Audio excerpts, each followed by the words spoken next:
Alain Bauer. Bonsoir. Je suis ravie de vous recevoir en plateau, professeur de criminologie au CNAM, responsable pôle sécurité défense renseignement. Votre dernier ouvrage, Au bout de l'enquête, saison 3, aux éditions First. Vous avez entendu ces mots de Marc Routeux. Est-ce une réponse appropriée selon vous? Ça s'appelle fermer la porte de l'écurie une fois que le cheval s'est échappé. C'est très dur. 19 drones, plus 2, probablement 21, me dit-on, sont arrivés à traverser la moitié de la Pologne. 3 F-35 hollandais ont fait le travail un peu en urgence en abattant des drones à 50 000 $ avec des missiles à 1 million. 16 ou 18 sont arrivés à passer, se sont enfoncés très profondément sur le territoire polonais. Vous devez avoir les cartes des points de chute des drones. Au moins 3, peut-être plus, se dirigeaient, semble-t-il, vers une des bases majeures de l'OTAN, soit la base antimissile qui est pas loin de Gdansk, soit la base de transit du matériel vers l'Ukraine. Quelle magnifique réussite, puisque la guerre n'a pas commencé la semaine dernière. Je rappelle qu'elle a débuté en 2014 en Ukraine et que les hostilités, y compris des chutes de drones, en Roumanie et déjà en Pologne, ont lieu depuis au moins 2 ans. Donc tout d'un coup, l'OTAN et paradoxalement l'Union européenne découvrent qu'ils n'ont pas de défense antimissile. Comment ? C'est mieux vaut tard que jamais. Mais comment l'expliquer ? C'est-à-dire que ça fait un moment qu'on sait que la défense anti-aérienne... Arrogance, suffisance, incompétence. C'est à peu près le triptyque habituel de l'organisation qui ne veut pas voir la réalité. La guerre n'allait pas avoir lieu, l'invasion n'allait pas avoir lieu. Je dis ça avec d'autant plus de tranquillité que je me suis à moitié trompé sur l'invasion ukrainienne. Je dis ça par avance pour tous ceux qui pourraient me le reprocher. Ils auraient raison d'ailleurs. Ça n'enlève rien à votre analyse, Alain Bauer. Oui, l'invasion allait avoir lieu au sud et que j'avais aucun doute sur la connexion Crimée-Donbass et privatisation de la mer d'Azov. J'ai pas cru une seconde que ça marcherait au nord. Ça n'a pas marché, mais ils ont quand même essayé. Donc je me suis trompé. Mais sur le fond, l'idée habituelle que non, ils vont pas le faire, non, ça va pas avoir lieu, non, on est prêt. Non, faut relire l'incroyable défaite sur comment l'armée française s'est effondrée en 40, pas par l'incompétence de ses soldats, de ses armes, etc., mais par l'arrogance, la suffisance, et à part le capitaine de Gaulle. Il faut rendre hommage quand même à ceux qui ont eu une sorte de prescience ou de visibilité ou de lisibilité de la réalité de la reconstruction des armées adversaires, voire ennemies. Eh bien là, c'est pareil. Maintenant, nous commençons à avoir une idée d'une défense anti-aérienne qui doit avoir 3 niveaux, comme toujours, un niveau bas, un niveau moyen, un niveau haut, qui doit reprendre tout ce que nous apprenons de la guerre d'Ukraine, que nous apprenons, que nous voyons, mais que nous ne comprenons pas. Et donc, le moment est venu de ce grand réveil. Et il faut remercier Vladimir Poutine d'avoir testé les défenses de l'Union européenne et de l'OTAN pour avoir montré à quel point elles étaient inefficaces. Est-ce qu'on se repose, du point de vue de l'OTAN, sur ce qu'on a, c'est-à-dire avions de chasse, artillerie, sur lequel on est assez d'accord dans les chiffres, au niveau de l'OTAN, il y a 20 ans, un peu moins de 20 ans, en allant à l'Air Force Academy, j'ai dirigé un mémoire d'un étudiant excellent par ailleurs sur la place du drone sur le champ de bataille. Quand même un événement, le drone était un sujet en devenir, alors il expliquait la saturation de l'information et la transformation du champ de bataille. J'en ai fait une petite note qui n'a servi à rien et il y a quelques années, je me présente à peu près dans une école militaire et on me présente les jeunes cadets, enfin les futurs aviateurs, et le général commandant l'école me dit « Voyez, monsieur Bauer, la moitié de ces jeunes gens ne voleront plus jamais, jamais. Ils seront avec un joystick dans un bunker climatisé, avec un frigo avec du coca, ceci pour vous indiquer l'endroit, et pardon pour la publicité. » Et voilà. Et quand je dis la moitié, je suis optimiste. Pourquoi ? Parce qu'une très grande partie des drones vont être en essaim de drones. Les essaims de drones seront peut-être encore dirigés par des aviateurs, mais probablement plus. On va construire massivement du drone pas cher, la masse, et du drone très cher, la technologie. Il y aura l'alliance entre les deux. Et il m'explique ce qui est insupportable pour un futur pilote, à qui on va expliquer qu'il ne le pilotera plus. Et donc ce problème-là est partout. Nous nous refusons à voir le réel, nous nous refusons à voir les évolutions de l'intelligence artificielle et de la robotisation, le mélange entre les deux. Nous nous refusons à beaucoup de choses. En matière militaire, nous avons un exemple vivant. l'Ukraine. Tous les jours, il y a des soldats, des militaires, des experts, des collègues à moi qui sont là-bas et qui expliquent ce qui est en train de se passer.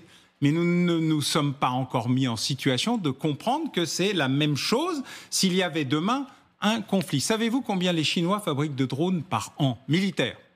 5 millions. 5 millions. Mais avec la meilleure armée du monde, les meilleurs pilotes du monde, les meilleurs rafales du monde, la masse nous dépassera. Et l'exemple qui est là depuis le début, c'est celui de la guerre de Corée. Celui que les Chinois viennent de nous expliquer d'une manière très brutale lors de la parade militaire de Pékin, c'est que la masse avait été contenue par la technologie dans les années 50, par la puissance technologique de l'armée américaine, qui s'était rendu compte qu'elle serait submergée si elle ne mettait pas en place de nouveaux outils. Ceci avait amené à la création d'une arme particulière, l'arme nucléaire tactique, qui permettait d'être utilisée sur le champ de bataille, alors que l'arme nucléaire stratégique est faite pour ne surtout pas être utilisée, celle de la fin du monde. Là, nous sommes dans une situation où les Chinois nous disent maintenant, nous, on a la masse et la technologie, et donc on est très en avance en capacité de production et en innovation technologique. Donc, nous prendrons Taïwan. Ce que j'explique dans d'autres ouvrages en disant, nous avons la guerre qui est, l'Ukraine, la guerre qui vient, Taïwan, et pour l'instant, nous n'avons rien appris des deux parce que notre modèle est celui de la guerre d'avant. Et nous sommes déjà dans la guerre d'après. Mais certains pays sont tout de même un peu plus allants au sein même de l'OTAN. C'est le cas de la Pologne qui a renforcé notamment massivement sa défense. Mais écoutez ce qu'ils disent. Conventionnel. Voilà. Mais écoutez ce qu'ils disent. Peut-être que c'est une idée pour cette réponse à ces drones russes. Écoutez.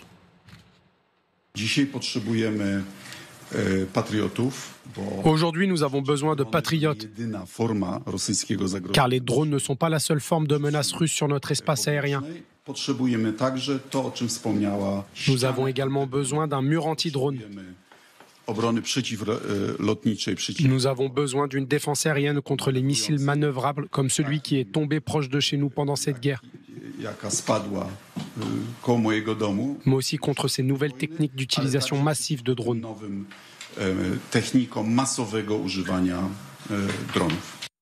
Les Polonais évoquent plusieurs solutions. Ils parlent de la fermeture de l'espace aérien. Ils parlent de ce mur de drones. Certains parlent même d'un dôme de fer de l'OTAN. C'est ce qu'a dit Donald Trump avec son fameux Golden Dome, imiter en fait Israël sur l'ensemble du territoire américain. Qu'est-ce qui est faisable, Alain Bauer ? Tout, mais très tard. La guerre a commencé il y a longtemps. Les drones sont là depuis l'intervention des drones turcs en Libye. Nous avons vu ce que c'était. Nous avons vu en Arménie, dans le Haut-Karabakh. Qu'est-ce qu'il y a de nouveau ? Il y a de nouveau que tout d'un coup, quelqu'un vient de se réveiller parce qu'il s'est pris un grand coup de pied dans l'arrière-train. L'OTAN a pris un grand coup de pied dans l'arrière-train. L'Union européenne, qui était déjà très en retard et à qui on ne peut pas reprocher grand-chose, puisqu'elle avait tout concédé à l'OTAN sur le thème « vous vous occupez de tout et nous de rien ». On paye et vous vous occupez de tout. Bon. Il faut remercier Vladimir Poutine et Donald Trump, chacun avec sa baffe, une dans la joue droite et une dans la joue gauche, il n'y a pas besoin de faire la deuxième partie, ont décidé de nous faire entrer dans le monde réel. Celui de la guerre, celui de l'affrontement, celui de la posture naturelle, impériale de la Russie, qui n'a rien à voir avec Vladimir Poutine en tant que tel, mais qui est toujours là, avec sa doctrine escalade pour la désescalade, et nous on est en face avec pas d'escalade, pas d'escalade, pas d'escalade. Nous payons le prix de notre ignorance, de notre arrogance, de notre naïveté, bref, de tout ce qu'on veut. Les seuls qui ont à peu près résisté dans cette ambiance générale, moderne, c'est le général de Villiers à qui il faut rendre hommage, puni par le président de la République pour avoir dit la vérité, comme dans la chanson, et le général Burkhardt qui, alors même qu'il n'était que chef d'état-major de l'armée de terre, a dit « attention à la guerre de haute intensité ». Sauf que, comme je le rajoute souvent dans des discussions avec lui, à qui je vais encore rendre hommage aujourd'hui, c'est la guerre de haute intensité, mais de longue intensité.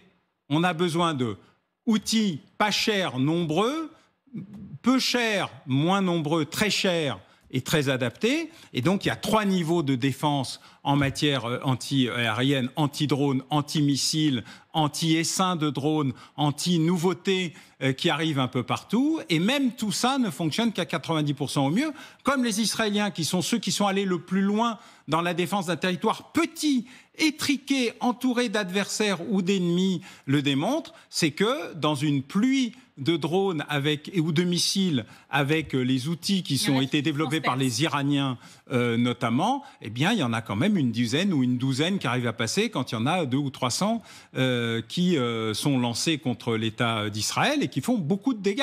Il y a eu beaucoup de dégâts dans la guerre des 12 jours contre l'Iran, qui est l'adversaire le plus coriace, le plus dur, le plus puissant. Donc, oui, M. Sikorski a parfaitement raison.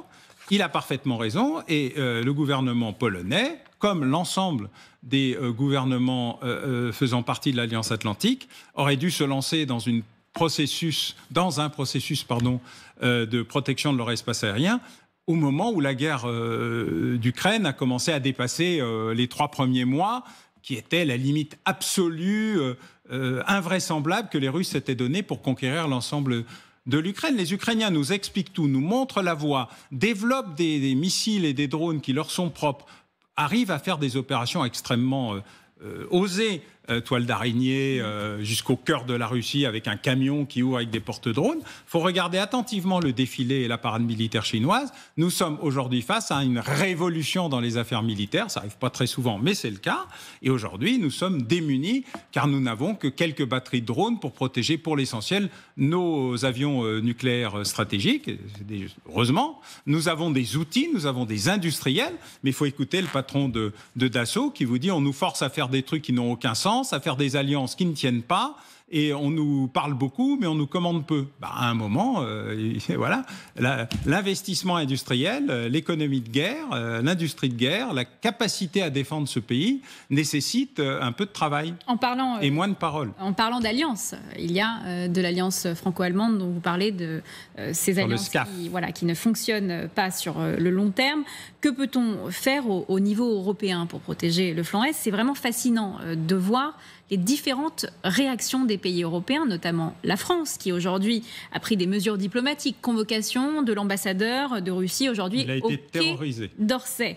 L'Allemagne, elle, veut croître son nombre de soldats de l'OTAN, donc il y a une réponse beaucoup plus dans les faits. L'armée allemande doit ajouter 100 000 soldats actifs à ses 62 000 actuels pour atteindre les nouveaux objectifs de l'OTAN.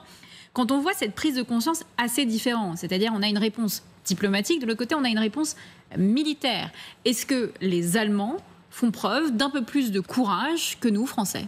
Non, il y a une réponse militaire française. Ça, on ne peut pas reprocher au ministre des Armées, M. Lecornu, ou au chef d'état-major, le général Burkhardt. Pas encore entendu le général Mandon, nouveau chef d'état-major, mais il a été très présent auprès du président de la République. Et ce sont des militaires qui ont une vision et une capacité d'anticipation sur la réalité de ce que sont les choses de la guerre.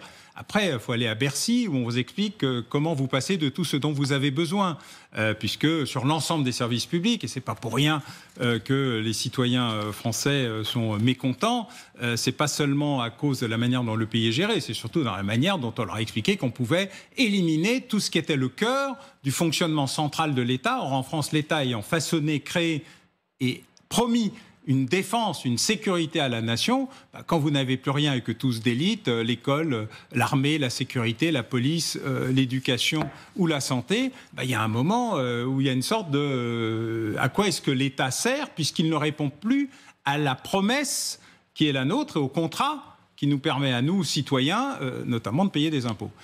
Donc la question centrale, elle est que la France fait un effort militaire considérable, mais en inversant une politique qui a été d'éliminer, de déstructurer, de réduire à l'os les forces armées. Et notamment l'idée saugrenue, farfelue, étonnante, mais qui a marché très bien, sur le fait que la dissuasion nucléaire répondait à tout. Général de Gaulle n'a jamais dit ça, Pierre Messmer n'a jamais dit ça, personne n'a imaginé. Le général de Gaulle dit la dissuasion nucléaire, ça marche avec une puissante force conventionnelle. Oui. Il est le premier à dire d'ailleurs la dissuasion nucléaire ne se limite pas aux frontières nationales, mais devrait être élargie notamment au Benelux et peut-être à l'Allemagne fédérale, parce que quand on voit l'attaque arriver, on ne se retranche pas derrière la muraille, on anticipe. Donc tout ça a été oublié. On a eu une espèce de crise de la doctrine stratégique, une espèce de no man's land, on ne parle plus de rien, qui nous a amené à découvrir subitement, en 2001, au moment des attentats aux États-Unis, qu'une toute petite semi-puissance avec des cutters pouvait attaquer les principaux centres névralgiques d'un très grand État, le plus puissant du monde, et que celui-ci ne savait pas comment réagir, notamment en intervenant en Afghanistan avec les résultats qu'on connaît.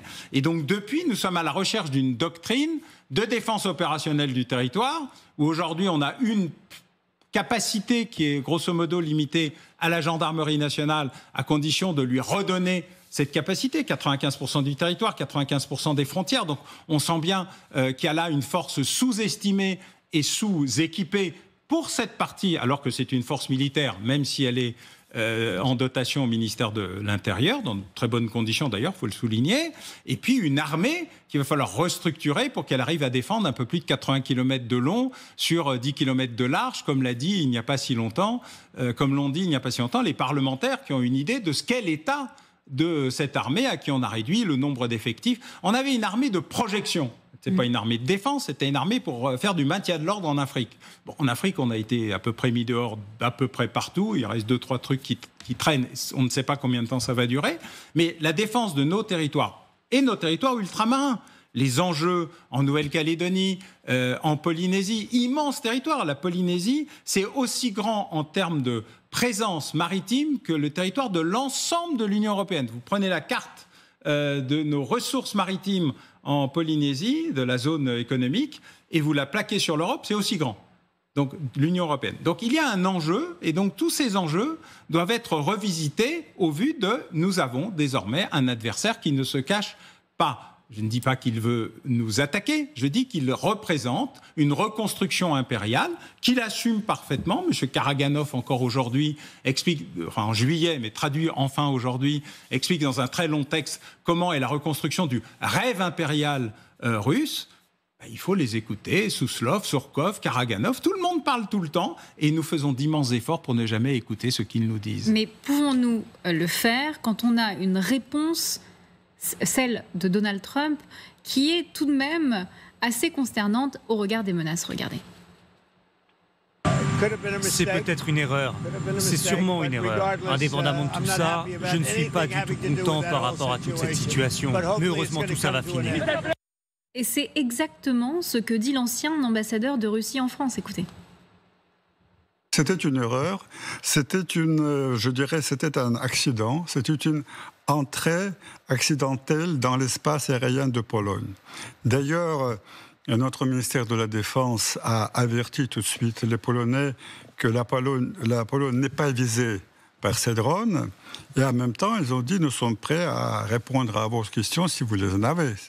C'est-à-dire qu'on a été tout à fait constructif et je crois que c'était accidentel. Pour le moment, elle n'a pas présenté les excuses, mais écoutez, ça peut arriver à n'importe qui, vu la situation et les circonstances. Ah oui. Pas tout à fait. 19 drones sur un pays souverain. Si. Ces drones, je crois qu'elle était partie pour attaquer l'Ukraine, puisque cette nuit-là, on a bombardé quelques usines d'armement dans l'ouest de l'Ukraine, et ça faisait partie de cette attaque. Que faire, Alain Bauer, quand la sémantique est exactement la même?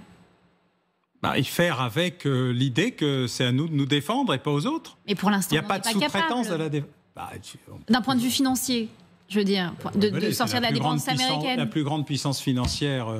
Et d'ailleurs, c'est pour ça qu'on nous demande de payer. On nous demande de payer une protection américaine que nous ne sommes pas capables de nous payer nous-mêmes. Donc si on est capable de payer les Américains pour nous protéger, on est donc capable de nous protéger nous-mêmes. Une partie de nos industries d'armement, et d'ailleurs ça a été la chance de la volonté justement du général de Gaulle de maintenir des outils stratégiques essentiels, Ariane dans l'aérospatiale, Airbus dans l'aviation, les équipements entiers, les missiliers MBDA et quelques autres, Dassault, sont ceux qui ont permis de garder une souveraineté nationale réelle. Maintenant, c'est la transition entre la vieille armée et l'idée qu'on s'en fait et le nouvel équipement militaire, c'est-à-dire sortir de processus, non pas de coopération industrielle, ça peut marcher, ça marche très bien chez Airbus, c'est un peu plus compliqué dans les autres secteurs, mais il y a des enjeux aujourd'hui et donc nous devons réinvestir massivement le drone et l'anti-drone. Nous avons des start-up absolument invraisemblables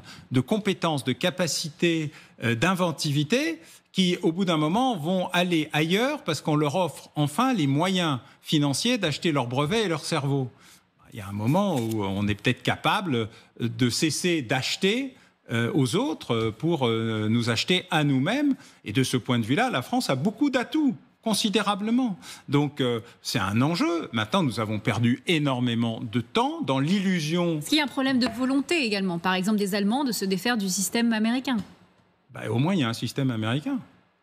Qu'est-ce que nous proposons, nous ? Nous avons une partie du SAMPT que nous venons de vendre au Danemark dans l'un des plus gros contrats de l'histoire. Donc, on a de quoi offrir, on a de quoi construire. On pourrait passer un accord éventuellement, comme les Américains l'ont fait, sur la partie haute du drone avec les Israéliens, par exemple, même si la période n'est pas aux coopérations internationales avec Israël. Mais enfin, de temps en temps, il faut bien se rendre compte que quand on n'a pas beaucoup d'autres options, il faut au moins en choisir une. Et puis, nous avons l'élément intermédiaire où les Allemands, eux, sont en avance. Donc, il y a un accord entre un certain nombre de pays, mais pas la France, sur la construction d'une protection antimissile aux 3 niveaux qui permettrait d'améliorer considérablement la situation de l'OTAN et de l'Union européenne sur son flanc Est. Après, on peut avoir d'autres choix avec les Américains. Vous savez pourquoi elle ne s'est fait pas, Alain Bauer ? C'est parce que, justement, c'est d'acheter américains et israéliens pour cette protection-là. C'est pour ça que la France n'est pas dedans, d'ailleurs. Non, la France n'est pas dedans parce qu'elle n'avait pas grand-chose à proposer dedans. Et qu'elle était très en retard sur ce sujet à cause d'illusions du passé et d'orientations qui n'étaient pas extraordinaires. Elle a visiblement repris du poil de la bête. Le contrat danois en est une expression. Les propositions qui sont faites, notamment en matière de drones et d'anti-drones, sont d'assez bonne qualité. Je précise d'ailleurs que de temps en temps, quand on appuie sur un bouton, on a quelques milliers de drones qui tombent. C'est arrivé il n'y a pas longtemps en Chine. Et donc peut-être que si on ne peut pas investir massivement sur les drones, ou peut-être peut-on investir massivement sur les drones ukrainiens qui sont très en avance parce que l'état de guerre pousse à l'innovation technologique, nous pouvons trouver des tas de solutions. Le problème, c'est qu'il faut réorienter une partie des financements du passé vers l'avenir. Et ça, c'est toujours compliqué et douloureux, comme je le racontais sur nos pauvres futurs pilotes à qui on ne peut pas proposer uniquement d'être dans un caisson réfrigéré et un joystick. Mais sur le fond, il y a des opportunités exceptionnelles qui existent pour nous préparer, et en tout cas prévenir le risque qui est face à nous, puisque là, il est là. Voilà. Et le test qui a été fait, cette erreur où les drones sont partis à l'insu de notre plein gré. Ça me rappelle une vieille blague des Guignols, à l'insu de notre plein gré. Donc à l'insu de leur plein gré, les drones ont décidé d'aller bêtement au fin fond de la Pologne, tester les défenses antiaériennes de l'OTAN, puis aller vers des bases de l'OTAN juste par hasard, parce qu'il faisait chaud et qu'il y avait de la lumière. Voilà, donc on va croire ça sur parole. Et donc pour éviter les accidents, autant avoir des dispositifs, donc une ceinture de sécurité. Comme dans les voitures, elles ne sont pas faites pour se cracher, mais ça peut arriver. La réaction américaine est telle que l'on a entendu dans les propos de Donald Trump, qui continue de remettre dos à dos tout de même Vladimir Poutine et Volodymyr Zelensky. On a des propositions au Congrès qui sont assez conséquentes. Des sanctions sur des pays tiers qui ont été mises en place par le Parti républicain et le Parti démocrate ensemble. Proposé, parce que mis en place, il manque encore quelques voix. Et au Sénat, encore voté. Et au Congrès, où le leadership républicain qui tient l'ordre du jour n'est pas tout à fait prêt. Mais malgré la puissance du sénateur Graham, républicains qui poussent beaucoup. Mais est-ce que Donald Trump ne peut pas envoyer un message à ses troupes? Parce que quand on parlait sur ces plateaux de ce paquet de sanctions sur les pays tiers, on disait bah non, l'Inde, Trump n'y touchera jamais. Il y a touché par les droits de douane, 50% sur l'Inde. Il y a que les commentateurs de plateau qui pensent que jamais. Jamais. Surtout quand ils projettent sur Donald Trump l'idée qu'ils se font de Donald Trump, qui n'a rien à voir avec la réalité de ce qu'est Donald Trump. Donald Trump est un négociateur, il est un financier, il est un businessman, il est dans une logique rapport investissement-coût, retour sur investissement. Il a 7 000 milliards de dollars à trouver pour financer son déficit de l'année, juste pour le refinancement du déficit. Et donc la situation de Donald Trump, elle est liée à un problème qui s'appelle les États-Unis. Donald Trump se fout, comme de l'an 40, du reste du monde, parce qu'il est le président des États-Unis et qu'il n'a pas été élu par les Français, les Allemands, les Ukrainiens, les Belges. Et pourtant, en Iran, il y est allé. Avec des résultats. Parce qu'il y avait un intérêt. Oui, mais vous avez vu que la communauté du renseignement israélien vient de nous dire qu'en fin de compte... il n'y a pas eu tant de dégâts que ça. C'est pas ce qu'on croit et qu'il en reste quand même beaucoup. Mais il y est allé parce qu'il a vu une opportunité particulière au moment où il expliquait qu'il était le Trump qui reculait toujours. Taco.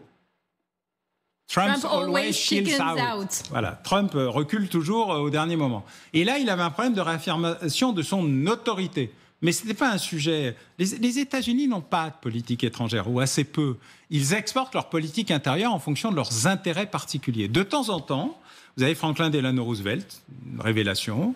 Vous avez eu, même si j'ai beaucoup de critiques à son égard, Barack Obama sur le pivot indo-pacifique, même s'il n'est pas allé jusqu'au bout, mais lui aussi a reculé sur la Syrie, a reculé sur toute une série d'événements parce qu'il ne le sentait pas. Et donc les États-Unis ont un problème qui est les États-Unis. Et d'ailleurs, c'est le président des États-Unis. Il n'est pas le président du monde, il aimerait.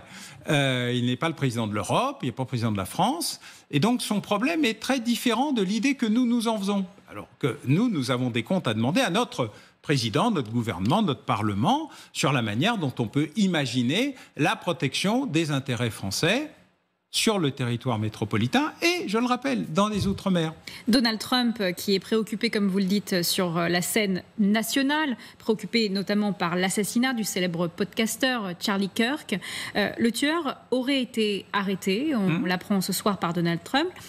C'est tout de même un coup de massue pour le camp MAGA, cette histoire, avec notamment ce podcasteur qui arrivait à diffuser le discours MAGA sur les campus des universités.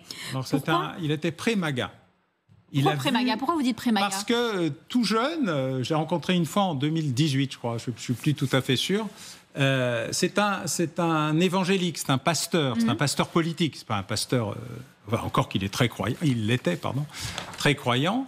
Et donc, il a inventé le discours du retour je crois qu'il a préempté l'anti-wokisme.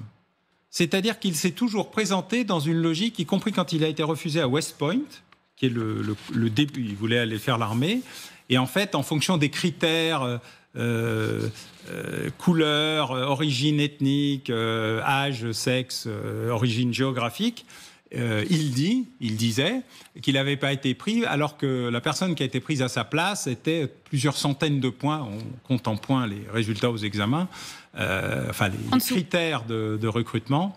Vous connaissez ça très bien. Il y a les quotas. Il y a les quotas, et donc il n'a été pas pris parce qu'il n'était pas de la bonne couleur, du bon sexe, et du bon genre, et de la bonne origine, et j'en passe et meilleurs.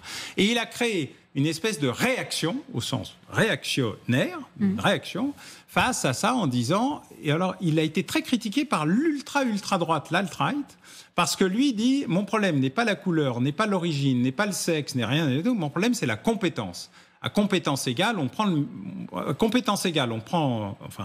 le meilleur ou la meilleure au meilleur niveau de compétence. Point. Il n'y a pas de critères, de quotas, de tout ça n'existe pas. Et il allait au contact. Il était même...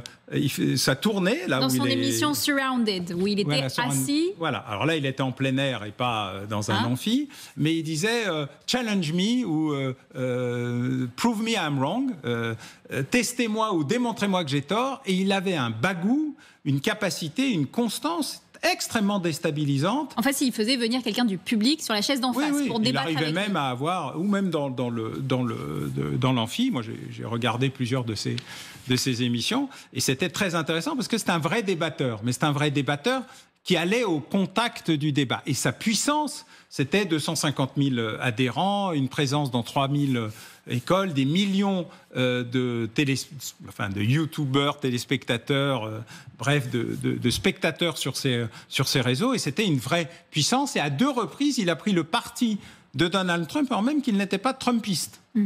Et en 2016 et en 2020, d'ailleurs en 2016, il dit, bon, c'est pas tout à fait ma tasse de thé, mais...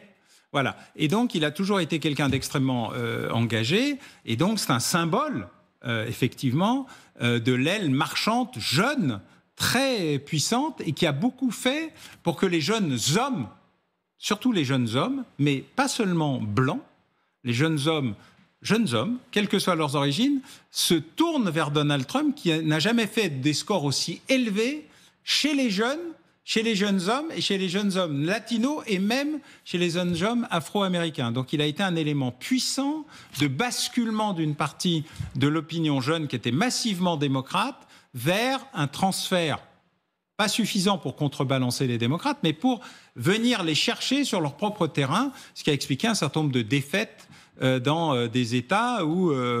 les démocrates pensaient qu'ils pourraient gagner. Donc c'est un événement, c'est un traumatisme, parce que ce n'est pas la première fois, c'est la même tentative d'assassinat que celle auquel a échappé Donald Trump, sur un toit, dans un meeting public, alors là dans une université, dans une configuration où là le tireur l'a fait, avec des indications sur les balles qui ne laissent aucun doute sur ses motivations politiques, et sur ses motivations politiques anti-Trump. Il est trop mou, mais c'est vraiment l'opposition absolue, une forme de représentation de la haine. Et donc, on est dans cette situation-là où, effectivement, il y a le choc, parce que c'est quelqu'un qu'il connaissait et qui était très présent. Et puis, il y a évidemment l'usage politique du choc, qui est de montrer du doigt l'opposition woke, radicale, de gauche, et donc, si possible, démocrate, pour tout mettre dans le même sac. Sur la scène internationale, revenons du côté des pays baltes. Alain Bauer, la ville estonienne de Narva, à 150 mètres de la Russie, se prépare à la menace. Est-ce qu'il y a une possibilité que cette ville soit attaquée, selon vous ? Moi, j'y crois pas beaucoup, mais comme je vous l'ai dit sur l'Ukraine, c'est pas parce que je n'y crois pas que ça ne va pas avoir lieu. Ça n'a pas beaucoup de sens. Y compris sur le corridor de Suwałki, il y a beaucoup de débats qui existent, mais je rappelle qu'il y a un droit de passage entre la Biélorussie et Kaliningrad, qui est un des sujets qui est là depuis toujours. Je rappelle qu'au moment de la chute du mur de Berlin, la négociation avec Mikhail Gorbatchev, c'était pas touche à la Géorgie, pas touche à l'Ukraine, pas touche à Kaliningrad. Et donc, Kaliningrad, personne n'y a jamais touché, bien que, effectivement, le corridor puisse isoler, s'il était perdu ou militairement occupé, les pays baltes d'eux. Alors, ils ont raison de se poser des problèmes. D'ailleurs, ils sont en première ligne. Mais d'abord, l'entrée de la Finlande à l'intérieur de l'Alliance Atlantique a changé la donne, notamment sur les territoires et les angles d'attaque possibles. Donc, ça a transformé la question. Mais on ne peut pas leur reprocher de ne pas se préparer.